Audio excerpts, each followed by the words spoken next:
नमस्कार, आपका अपने चैनल पर स्वागत है।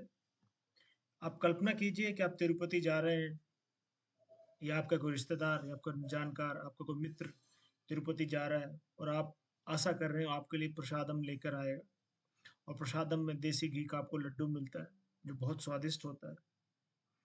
बहुत साल पहले मैं भी गया था, मैंने भी वो लड्डू खाया है और जब मंदिर जाता है तो प्रसाद ज़रूर लेकर आता है।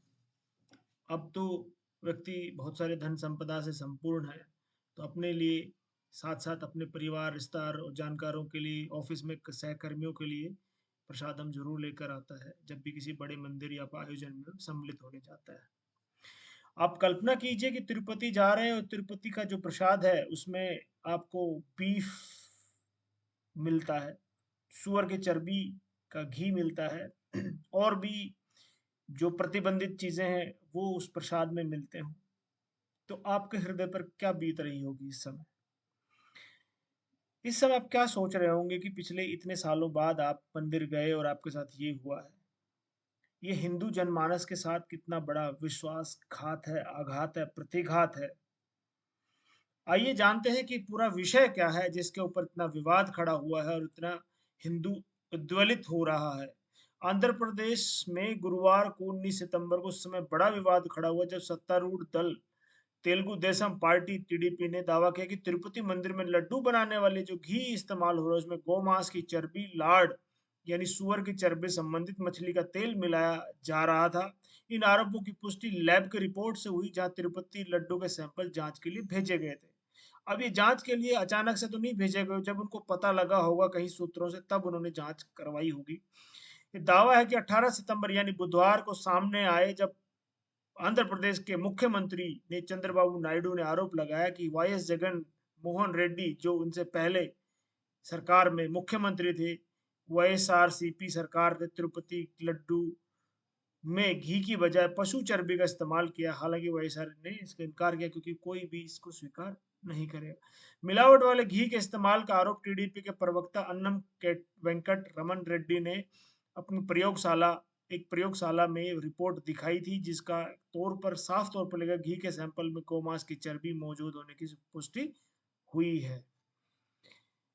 अब अन्ना रमन अन्नम वेंकट रमन रेड्डी ने सैंपलों की लेबोरेटरी रिपोर्ट पर प्रमाणित करता है कि तिरुमला को सप्लाई की जा रही घी में गोमांस की चर्बी, लाड़, मछली के तेल इस्तेमाल किया जा रहा है। हालांकि न तो आंध्र प्रदेश सरकार ने टीडीपी के लेबोरेटरी की पुष्टि की है। हालांकि ये रिपोर्ट सबके सामने आ चुकी है। सैंपलों को जांच के लिए 9 जुलाई 2024 को भेजा गया था गुजरात के पशुधन प्रयोगशाला में, जहां 16 जुलाई को रिपोर्ट लैब भेजी गई थी और उसी रिपोर्ट में ये कहा गया कि लार्ड यानी बीफ टेलो मछली का तेल की मौजूदगी इसमें दिखाई गई है। आप सोचिए कि एक प्रदेश का मुख्यमंत्री हिंदुओं के साथ कितनी बड़ी आघात प्रतिघात कर रहा है। अगर उनको कन्वर्ट नहीं कर पा रहा तो इस तरह से उनके धर्म को भ्रष्ट करने का प्रयास किया जा रहा है। उनके मन में वितृष्णा पैदा की जा रही है अपने मंदिरों के लिए, अपने धर्म के प्रति। अब जब भी कोई हिंदू तिरुमला या वेंकटेशपति के मंदिर जाएगा तो कितनी बार सोचेगा प्रसाद खाऊं ना खाऊं। देखिए कितनी बड़ी साजिश है। एक व्यक्ति हिंदू है जो आस्था में अपने मंदिर जाता है और उसी आस्था में वो प्रसाद ग्रहण करता है और प्रसाद पाने के लिए आतुर रहता है और प्रसाद पाते समय यह सोच रहा होगा कि इसमें मछली का तेल तो नहीं, इसमें गाय की चर्बी तो नहीं, सुअर की चर्बी का घी तो नहीं। ऐसा एक मंदिर में हुआ है तो क्या दूसरे मंदिरों में नहीं। भारत में बहुत बड़े बड़े मंदिर हैं, धनाढ्य मंदिर हैं, जिनकी धन संपदा लूट लूट कर ये नेता अरबपति करोड़पति हो गए, सरकारें चलती हैं।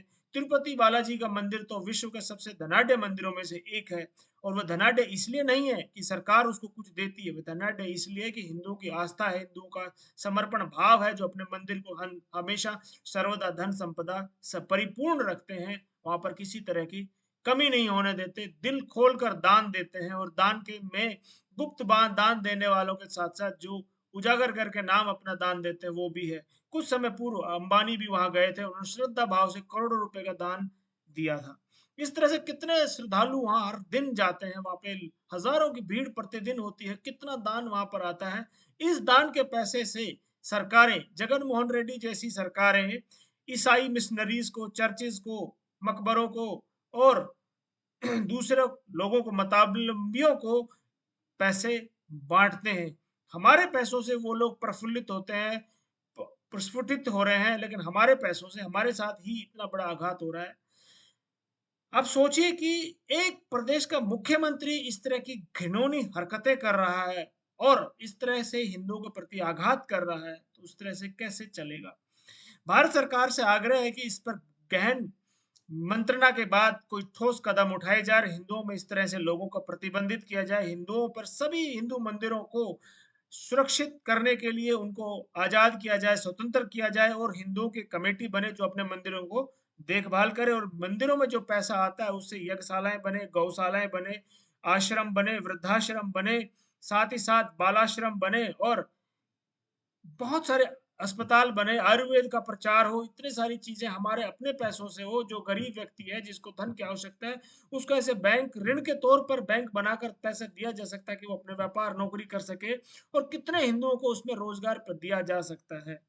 और तीर्थ क्षेत्रों पर सख्ती से दूर-दूर तक इस तरह के लोगों को प्रतिबंधित करना चाहिए। जैसे भगवान जगन्नाथ के मंदिर के बाहर लिखा हुआ है कि गैर हिंदू का प्रवेश वर्जित है। इसी तरह हमारे सभी धार्मिक स्थलों पर इस तरह से होना चाहिए, गैर हिंदू का प्रवेश वर्जित है। क्योंकि प्रबंध संस्थान में, तिरुमला के प्रबंध संस्थान में जो मुख्य कार्यकारी अधिकारी था, वह जगन मोहन रेड्डी का साडू था। जगन मोहन रेड्डी खुलेआम पर क्रिश्चियन बना हुआ है। उसकी माँ का वीडियो अभी आजकल वायरल हो रखा है जिसमें वो कहते हैं कि हम सिर्फ हिंदुओं को दिखाने के लिए मंदिर जाते हैं, हम तो क्रिश्चियन आस्था रखते हैं। तो ऐसे व्यक्तियों को सख्त से सख्त कार्रवाई करते हुए जेल में डालना भी बहुत छोटी सजा है। कितने करोड़ों लोगों के मन में इसने कितनी घृणा का भाव उत्पन्न किया है। इसकी सख्त से सख्त सजा होनी चाहिए ताकि ये एक आने वाले समय में एक बड़ा फैसला हो सके और हिंदुओं को इस तरह से बचाया जा सके।